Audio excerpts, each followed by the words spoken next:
Meu nome é Júlio César França Lima, trabalho aqui na Escola Politécnica de Saúde Joaquim Venâncio da Fiocruz desde 1986 e eh, alguns dizem, quer dizer, eu acabei de ser homenageado agora pelos 30 anos de trabalho na Fiocruz. Eu e mais 600 colegas aqui da Fiocruz, e aí o pessoal estava falando, todo mundo da geração Aroca e tal, né? Então eu faço parte dessa geração que a partir de 87 foi incorporada ao quadro, né, de funcionários daqui. É, Começo com um projeto de formação de agente comunitário de saúde, depois me envolvo junto com outros colegas de trabalho, companheiros que trabalham comigo, inclusive até hoje, alguns deles, para organizar a formação técnica, pensar a organização do curso técnico de ensino médio aqui da escola, né, que aliava formação geral com formação profissional. Uma experiência absolutamente nova, né, para a época, e ainda hoje assim, ainda é uma referência, né, em função da discussão que a gente fez desde 87 com o seminário de choque teórico sobre politecnia. Então, ele já formou, enfim, temos, né, diversos alunos aí, seja no trabalho, né, da saúde propriamente dito, seja seguiram estudos, são doutores hoje em dia, enfim, tem uma história aí longa, né? A minha formação sou enfermeiro de formação, fiz residência aqui na Fiocruz, na Escola de Saúde Pública em 82, né? E depois eu fiz o mestrado em educação e, por último, o doutorado em políticas públicas e formação humana pela UERJ. Então, a principal linha, né, de discussão que eu faço é sobre política pública e formação profissional. A minha tese de doutorado foi especificamente discutindo a relação entre políticas de saúde, né, ao longo do tempo, né, e a formação na área de enfermagem, né, mas pensando do ponto de vista dos trabalhadores técnicos, né, na área da saúde. E não é à toa que, a partir de 2000, quando é organizado a rede de observatórios de recursos humanos e o Ministério, junto com a OPAS, convidam a gente para fazer parte da rede, né? O nosso observatório é criado com essa denominação de Observatório dos Técnicos em Saúde, né? Porque o nosso foco, diferente do conjunto dos outros observatórios, o foco ele privilegia, né, a discussão em torno, né, dos trabalhadores técnicos da saúde. Isso por razões históricas, por razões políticas, por uma série de razões, né, culturais também, porque os trabalhadores técnicos sempre foram invisíveis, né, do ponto de vista da política de saúde, do ponto de vista das políticas de formação propriamente dita. Então, assim, pensar na organização desse observatório foi com, assim, antes de tudo, pela opção política de dar visibilidade e de colocar na mesa as discussões em torno, né, da formação e da inserção, né, desses trabalhadores dentro do sistema de saúde. De início, os nossos estudos, né, do observatório, né, em 2000, foram estudos de base quantitativa, fundamentalmente, né?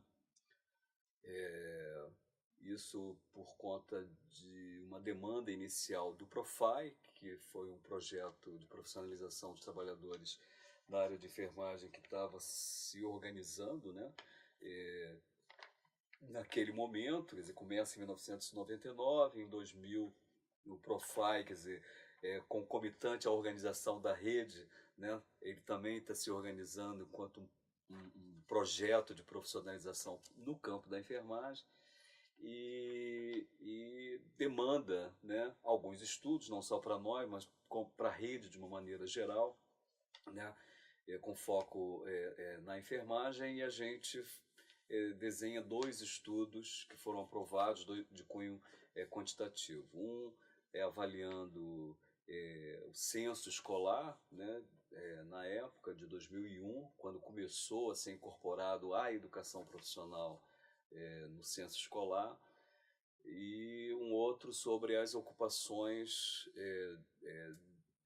os postos de trabalho, né, a partir da pesquisa da assistência médico-sanitária do IBGE, né? Então, a gente vai analisar os postos de trabalho dos trabalhadores técnicos da saúde, por um lado, e a dinâmica da formação, o mercado educativo, né, no campo da saúde de uma maneira geral e na área de enfermagem em particular. A gente avança, né, depois desses estudos na discussão das políticas de saúde, né, e de educação, e agora a gente tem privilegiado uma discussão em torno dos trabalhadores, propriamente dito, né? A sua qualificação, trajetória escolar e profissional, saberes profissionais, que foi uma das últimas pesquisas que nós acabamos de realizar e entregar o relatório para o Ministério da Saúde, também por uma encomenda, aí no caso do DGERTS, né? Coordenado por uma colega nossa, Marise Ramos. E é importante uma outra coisa também, que esse trabalho, né, desde o início do observatório, é um trabalho coletivo, né? Envolveu, eu estou aqui falando, na verdade, em nome de uma equipe, né? Assim, longe de mim pretender achar que eu sou, né, a gente pode ter sido, eu posso ter sido pioneiro na organização do observatório, dos primeiros estudos, né, acerca disso, mas depois fomos agregando, já no início, né, desde o início, agregando outros companheiros de trabalho que hoje ainda trabalham, né, trabalhamos ainda em equipe, como a Mônica Vieira, como a Marise, que eu acabei de falar, que coordenou esse estudo de saberes, Renata Reis, Ana Margarida, Ana Violeta, Márcia Morosini. Quer dizer, a gente tem uma equipe, né, que ao longo, né, alguns incorporados desde o início, outros ao longo do tempo, mas que foram compondo, né, as equipes de pesquisa e discutindo coletivamente, né, inclusive, né, as propostas, enfim, e os estudos, né, que a gente que prioritários, né, que interessariam não só a nós particularmente, e como a própria rede, ao Ministério da Saúde, né. Alguns desses estudos não foram financiados pela rede, né, nem sempre a gente contou com financiamento do Ministério, da rede, né. A gente realizou projetos, por exemplo, de trajetórias que Mônica coordenou com recursos, né, da FAPERJ, aqui, da Fundação de Amparo à Pesquisa do Rio de Janeiro, né, com recursos da Fiocruz também, próprios, né, de um programa de pesquisa aqui da Fiocruz. Nós, como eu falei anteriormente, nós iniciamos os nossos estudos fazendo levantamentos quantitativos, tanto do censo escolar, do INEP, como da pesquisa AMS do IBGE, isso em 2002, 2003. E mais recentemente nós fizemos uma atualização desses estudos, uma série histórica sobre formação profissional dos técnicos, né, dos trabalhadores técnicos de saúde, como também dos postos de trabalho, né. E eu gostaria de dar um dado para vocês que está publicado nesse estudo aqui, publicado em 2013, Trabalhadores Técnicos da Saúde, aspectos da qualificação profissional no SUS, que eu acho que é muito interessante. Ele trata da dinâmica da formação técnica e da ocupação de postos de trabalho em saúde no Brasil no ano 2000. Quer dizer, a gente faz uma uma série histórica, né, tanto da formação como dos postos de trabalho, de 1999 até 2009. Né? E eu gostaria de chamar a atenção para vocês de uma informação que eu acho importante, que nesse período, né, de tempo, a matrícula, né, na área de saúde, dos cursos técnicos na área da saúde, cresceu de pouco mais de 82.099 para 306.088 em 2009. Ou seja, houve um crescimento de 373% no número dessas matrículas. 4 vezes mais, né? Para ser mais preciso. Ao passo que a matrícula total dos cursos técnicos de todas as áreas, né, no mesmo período, passou de 716 mil para 1.036, né? Ou seja, um crescimento de 144%, apenas cerca de uma vez e meia maior. Né?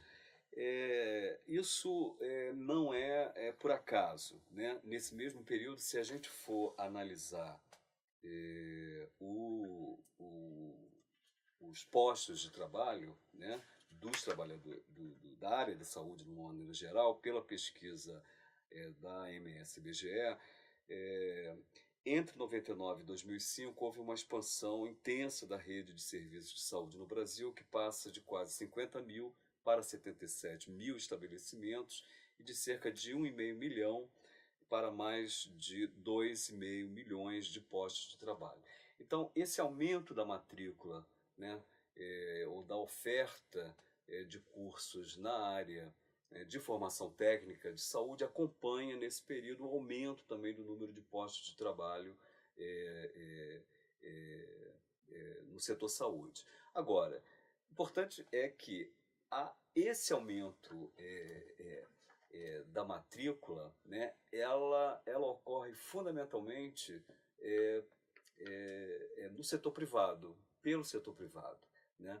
Quer dizer, um dado que a gente constata desde 2000, né, quando nós realizamos, 2001, quando nós fizemos o levantamento Profile da formação, é que que a formação técnica na área da saúde é uma formação eminentemente privada.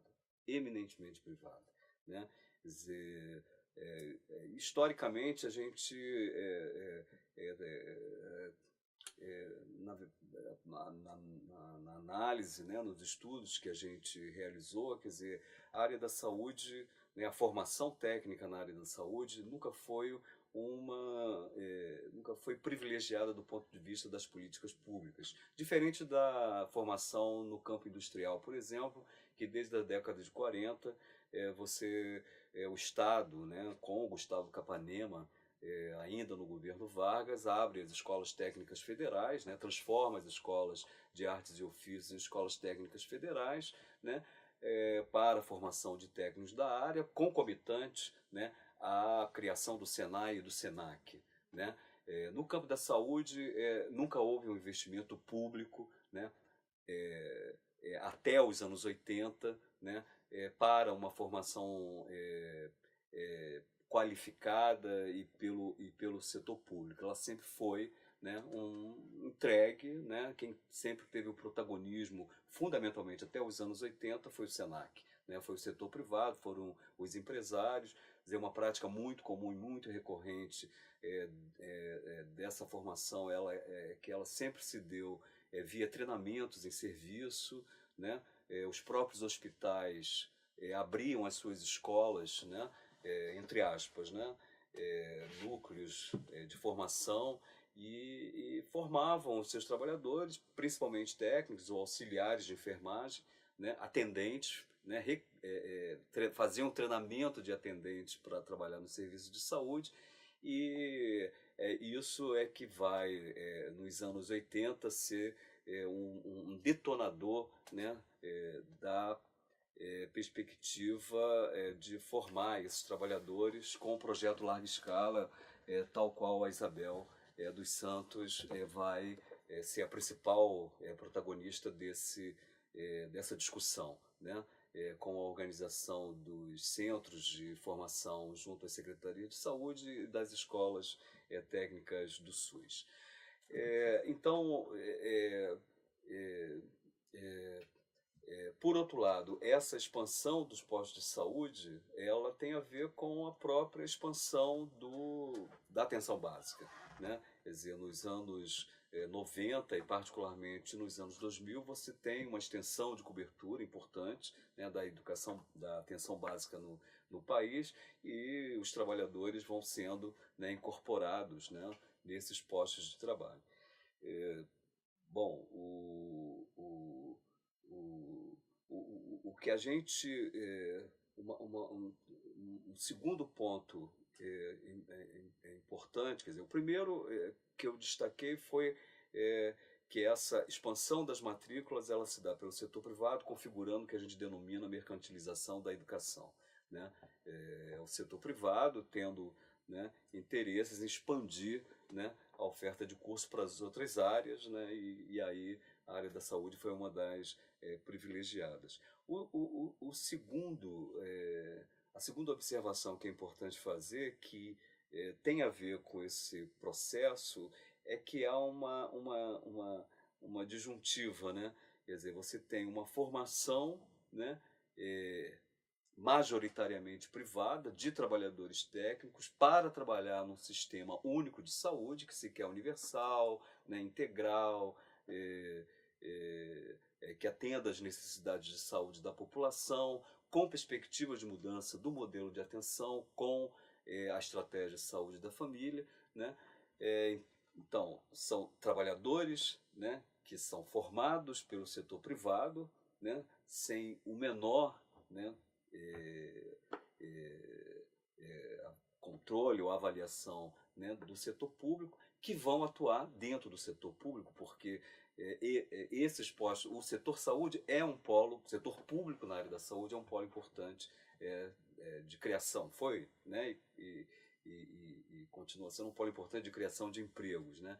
Bom, dentro desse contexto que eu acabei de dizer, dessa disjuntiva entre uma formação eminentemente realizada pelo setor privado da educação, né, sem o menor controle, né, dessa formação, ou se essa formação atende aos interesses do SUS, para trabalhadores que depois serão incorporados pelo SUS, né, para trabalhar principalmente na atenção básica, né, que foi o carro-chefe da expansão dos postos de trabalho ao longo desse período, né, e anos iniciais do século XXI, me parece que continuam válidas, né, e atuais as recomendações que a gente fez num estudo que realizamos para o Ministério da Saúde em 2003, para subsidiar as discussões da 12ª Conferência Nacional de Saúde, né, e que nesse trabalho realizado junto com a equipe, né, do Observatório da UNB de Brasília, né, a gente elencou alguns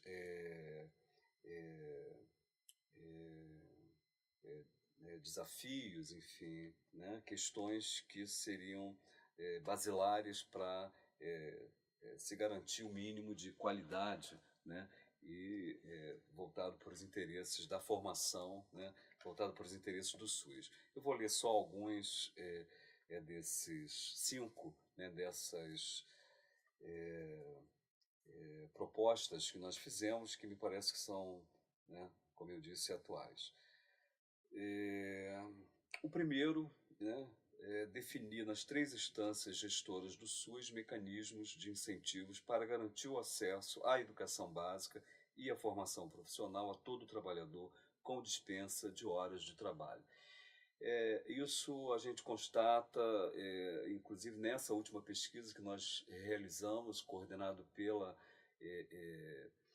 Marise, né, nossa colega aqui do Observatório, que um dos obstáculos, né, para a formação dos trabalhadores técnicos, diferente dos trabalhadores de nível superior, não que eles não tenham dificuldade, mas essa dificuldade, esse obstáculo é muito maior para os trabalhadores técnicos, é a dispensa do trabalho para poder estudar, né? Então, já desde aquela época, isso já estava claro, hoje ainda continua, né, esse tipo de dificuldade é, que nós acabamos de levantar nessa última pesquisa, através da entrevista com os trabalhadores, e por isso, né, eu estou aqui é, é, colocando, né, como uma proposta atual. O segundo é incentivar e garantir com os gestores estaduais e municipais do sistema de saúde recursos orçamentários para a manutenção das ITSUS e dos polos descentralizados de formação técnica em saúde. Ora, desde a Isabel dos Santos, na década de 80, quando começa a falar sobre a organização dessa rede, né, que se materializa com o Profai em 99, nos anos 2000, mas desde os anos 80, a ideia de uma rede de escolas técnicas, né, do SUS, ou centros formadores, né, teve até iniciativas, inclusive, dadas as dificuldades, né, dessas escolas serem incorporadas, né, a ideia de escola técnica de saúde ser incorporada pelas secretarias estaduais de saúde ou municipais, né, no final dos anos 80, a equipe técnica da OPAS, que a Isabel fazia parte, né, tentou, ainda era ministro Carlos Santana, tentaram abrir escolas, eu não sei exatamente se era esse o nome, mas escolas descentralizadas de saúde vinculadas aos Cefetes, às escolas técnicas federais, né? É uma proposta que acabou sendo abortada, porque depois que o Collor entra, né, no início dos anos 90, o Protec, que era um projeto que tinha verba, né, para a expansão do ensino técnico, né, e a equipe estava tentando aproveitar esses recursos, né, acabou sendo, enfim, cortado, abolido, e aí essa proposta não foi adiante. E a grande, o grande debate à época era exatamente esse, quer dizer, como garantir que as escolas técnicas do SUS fossem unidades administrativas com independência financeira, independência pedagógica, independência administrativa, né? Quer dizer, deixar de ser um braço, né, do setor de recursos humanos da Secretaria de Saúde para, de fato, se tornarem instituições, né, com capacidade, né, de formulação e de execução de cursos. Não é, né, por coincidência, que o Profai, né, e a outra recomendação que a gente fez nesses estudos é fortalecer as ETSUS, as escolas técnicas do SUS, como centros estaduais de referência de educação profissional técnica em saúde, com o objetivo de desenvolver cursos em áreas de interesse do SUS de forma descentralizada e com integração ensino-serviço. Ora, o Profai ele se organizou nas mesmas bases do Larga Escala, né? Teve diferenças porque ele é organizado num outro contexto, numa outra conjuntura, pós-reforma do Estado, né? No governo Fernando Henrique Cardoso, enfim, então tinha uma lógica, né, diferenciada, a própria oferta dos cursos, né, do Profai teve uma lógica diferenciada de antes, né, da época do Larga Escala, e que depois o Profapes vai mudar, né, quando ele é criado em 2009, mas o Profai ele incorpora, né, essa ideia de que as ETSUS, né, tinham que se tornar centros de referência, né, centros estaduais de referência de educação profissional técnica de saúde. Uma ideia importante, né, que apontava, né, na direção de que essas escolas tivessem um maior protagonismo, né, na saúde, na formação, né, dos trabalhadores técnicos em saúde, né. A outra proposta é criar e implantar um sistema público de acreditação para escolas públicas e privadas de educação profissional técnica em saúde a partir de critérios de avaliação dos cursos oferecidos de acordo com os princípios e diretrizes do SUS. Ora, né, justamente para garantir que a formação, mesmo que fosse, né, realizada pelo privado, né, que ele tivesse não só qualidade, como também tivesse consoante, né, com os princípios e diretrizes do Sistema Único de Saúde, né, que tem a ver também com uma outra proposta, que é a última que eu vou ler para vocês, que é desenvolver de forma articulada com o MEC um sistema contínuo de acompanhamento e avaliação das escolas públicas e privadas de educação profissional técnica em saúde no país, com vistas à melhoria da qualidade da formação oferecida.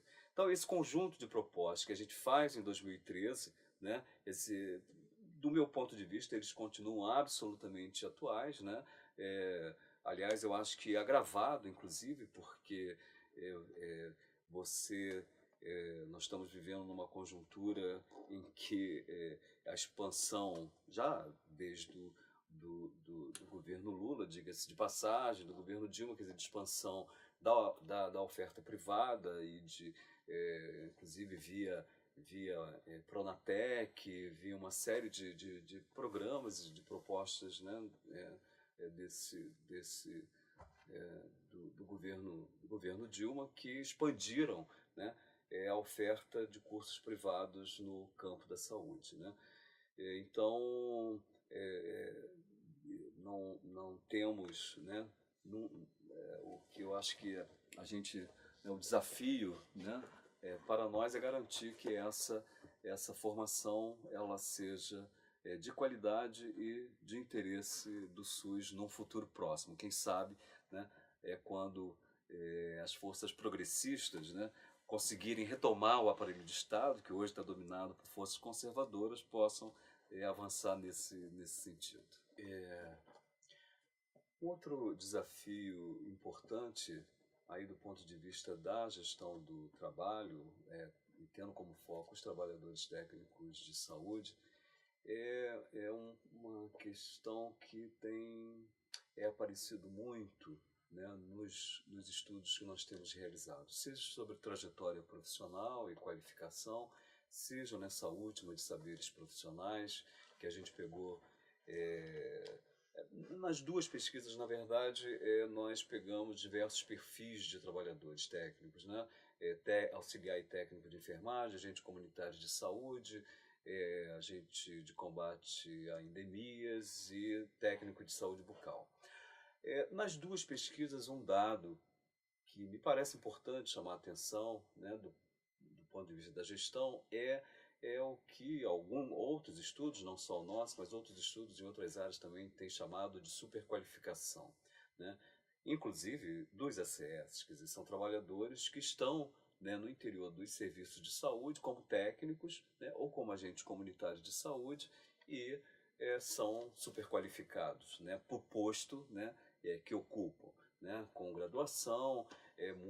Nós encontramos muitos técnicos de enfermagem, não só com graduação, mas inclusive fazendo mestrado, né, e a sua maioria querendo, na área de enfermagem especialmente, continuar, né, dentro da área, né, mas nos ACS isso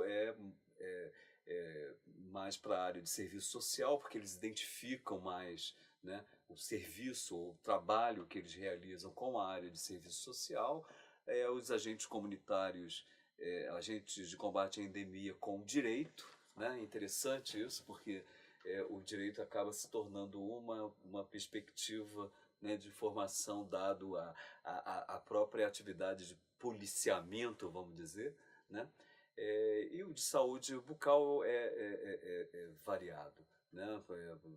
Uma expectativa de também seguir na área, fazendo odontologia, mas é mais difícil, né, para os agentes, dado que a odontologia exige, né, maiores recursos, né, e é uma das formações mais caras. Mas o fundamental é isso, quer dizer, o que a gente encontrou nas duas pesquisas foi esse dado da superqualificação, que coloca para a gestão, né, assim, quando se discute, né, a necessidade de se discutir um plano de cargos e salários, né, do SUS que possa dar a possibilidade de mobilidade desses trabalhadores, né, para ocupar, né, o lugar ou posto, né, de acordo com a sua formação. Isso é uma demanda, né, e ao mesmo tempo é uma frustração, né, por estar realizando um trabalho, né, e não ser reconhecido, né, com a formação que ele já detém, né? Então, na área de enfermagem, por exemplo, o trabalhador ele pode ser auxiliar, é, porque isso também implica numa outra questão, quer dizer, dos múltiplos vínculos, né? Quer dizer, ele está de manhã ou durante o dia como auxiliar de enfermagem, né? À noite ele vai atuar como enfermeiro, no outro dia ele vai trabalhar também no plantão ou em outro lugar, né? Outros têm a docência também como uma perspectiva, e não só como uma perspectiva, mas também como uma área de atuação. Enfim, isso traz uma complexidade, né, para a área da gestão do trabalho importante e que é, é, é, é, também é um desafio que está colocado aí para a área de gestão, né? E me parece que um outro dado que aponta aí do ponto de vista do, do perfil desses trabalhadores, né, é, é que os agentes comunitários de saúde, né, eles, desse conjunto de trabalhadores, né, que nós entrevistamos, né, e os ACE, que é os agentes de combate a endemias, né, o ACS menos, uma ACE muito mais, né, os ACS eles acabam assumindo uma série de atividades, né, uma série de atividades, né, desde aquelas próprias, vamos dizer, né, da função deles, que é mapear, cadastrar as famílias do território, né, e atuar fundamentalmente na educação, na orientação, na educação e saúde dos moradores, né, mas, ao mesmo tempo, eles vão para a recepção quando falta trabalhador, estão envolvidos em atividades burocráticas, de administrativas. Alguns chegam a limpar a unidade, em algumas unidades eles fazem até, né, limpeza na unidade. Quer dizer, essa comunicação com as outras instâncias, né, junto à Secretaria Municipal de Saúde, seja para buscar socorro ou pedir coisas, né, atuam também com atividades de enfermagem, né, porque no final de semana acabam tendo que atender alguma emergência e aí tem que se virar, né, se bem que alguns foram formados inclusive pelo Profai, né, apesar de mas oficialmente eles não podem atuar como agentes comunitários de saúde, mas têm uma formação, e aí isso que é a contradição, né? Eles são formados como técnicos de enfermagem, mas são empregados, estão no posto de agente comunitário de saúde, né? E formalmente eles não podem atuar como técnico de enfermagem, mas na prática acabam atuando diante, né, de um caso, né, de um morador que precisa verificar a pressão ou que precisa é, é, é, enfim, fazer a dosagem de glicose, enfim. Então tem uma série de, de, de, é, de, de questões, né, que envolvem o perfil do agente comunitário de saúde. Isso ainda é uma discussão que precisa ser aprofundada, né? É, a gente não dá para fechar os olhos diante dessa realidade. Eu acho que isso tem a ver ainda com a fragilidade do próprio perfil profissional, quer dizer, apesar de ser uma profissão, né, regulamentada, há uma indefinição do seu papel, né, dentro da estratégia de saúde da família, e o agente de combate a endemias muito mais, né? Ele se insere dentro dessa estratégia de forma muito fragmentada, desarticulada, né, desintegrada da equipe, né, de saúde da família, propriamente dita, né? E eu acho, e isso, do nosso ponto de vista, se deve ao próprio modelo, né? A ideia de que, né, eles são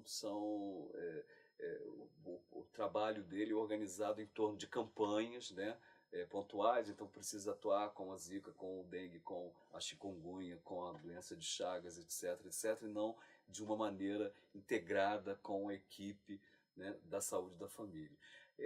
E aí, em definição do perfil do agente de combate a endemias, começa pela própria, pelas diversas nomenclaturas que se dão a esse trabalhador, né? É, é, de inspetor sanitário, técnico de vigilância e saúde, técnico de vigilância epidemiológica, técnico de saneamento, enfim, várias denominações, guarda sanitária, quer dizer, várias denominações que não configuram, na prática, né, um perfil de atuação explícito, né, claro. Né. Essa também, né, uma questão que está em aberto, né. Os agentes, assim como os agentes de combate à endemia, assim como os agentes comunitários de saúde, eu acho que eles vêm tentando se organizar para poder, enfim, aprofundar essa discussão, né, de uma maneira mais qualificada e politicamente, né, se organizarem para que isso se defina de forma mais explícita, mas, né, continua em aberto, né, para esses trabalhadores. Eu até anotei aqui para não esquecer de registrar nessa entrevista, né, com vocês, uns desafios, como eu falei, da área de formação. Eu acho que tem desafios importantes para a área de gestão do trabalho, que começou com o governo Lula e no interior do deserto, com a Maria Helena, e que continua em aberto. Quer dizer, esse processo foi interrompido, né? Mas me parece que são desafios importantes que estão colocados aí para o cenário, né, do SUS que queremos. Né? O primeiro é a desprecarização, né, do SUS, né? O segundo, as mesas de negociação coletiva, a criação de um plano de cargos e salários que começou, todas essas questões, né, começaram a ser discutidas, né, no governo anterior, na verdade no contexto anterior, né, porque nós estamos hoje em outro contexto, e eu acho que o fundamental que está colocado nesse contexto agora é reverter a PEC 241. Né? De uma maneira mais geral, eu diria que vamos acreditar que a gente possa reverter o próprio Congresso que hoje nós temos, né? E retirar do cenário, né, a bancada BBB, né? A bancada da bola, do boi e da bala. Né? Do ponto de vista das pesquisas, ou de direção de pesquisas, e aí nessa ideia aí, né, de recuperar, né,